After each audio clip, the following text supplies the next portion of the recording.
Cost inflation index या CII क्या होता है और ये आपकी long term capital gain taxation calculation में long term capital gain calculate करने के लिए किस तरीके से यूज़ होता है, जिसे हम लोग बोलते हैं इंडेक्सेशन का बेनिफिट लेना।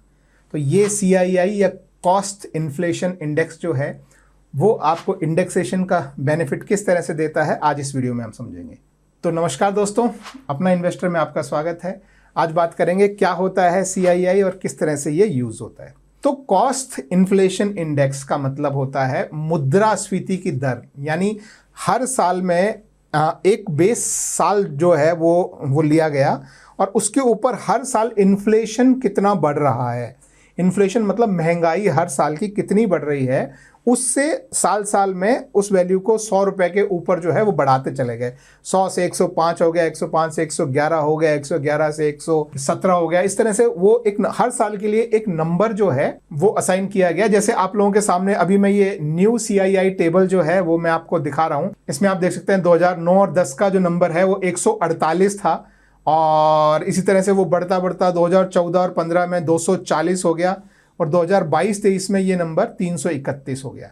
तो ये जो है ये नंबर बढ़ता चला जाता है और अगले साल का नंबर क्या आएगा वो जो है वो इस साल अपना क्या इन्फ्लेशन रह रहा है, इन्फ्लेशन का नंबर क्या आ रहा है, वो इसके ऊपर जो है वो परसेंटेज में ऐड होके उसके ऊपर लगेगा और फिर अपने अगले साल का नंबर आएगा। अब ये इंडेक्सेशन में यूज कैसे होता है, ये नंबर तो आपको पता लग गया, पर इस नंबर का क्या करें, इससे कैसे आप इंडेक्सेशन में आप पता करें।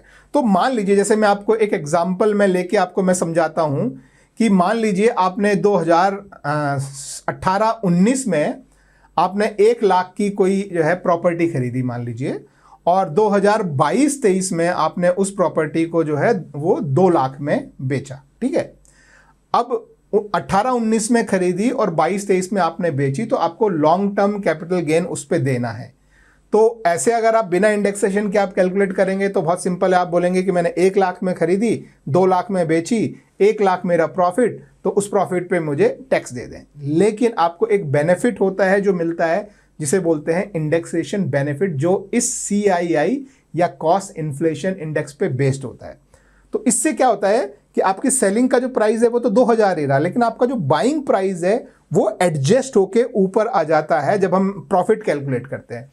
तो बाइंग प्राइस जो है वो कैसे डिसाइड करते हैं, जैसे हमारे केस में 1 लाख जो बाइंग प्राइस है उसको हम मल्टीप्लाई करते हैं जो हमारी सेलिंग वाला जो ईयर है उसके CII नंबर से, जो कि हमारे केस में अभी 22-23 में 331 है उससे, और फिर हम डिवाइड करते हैं जिस साल में हमने उसे खरीदा है उसका जो CII नंबर है, जो कि हमारे केस में है 280, उससे।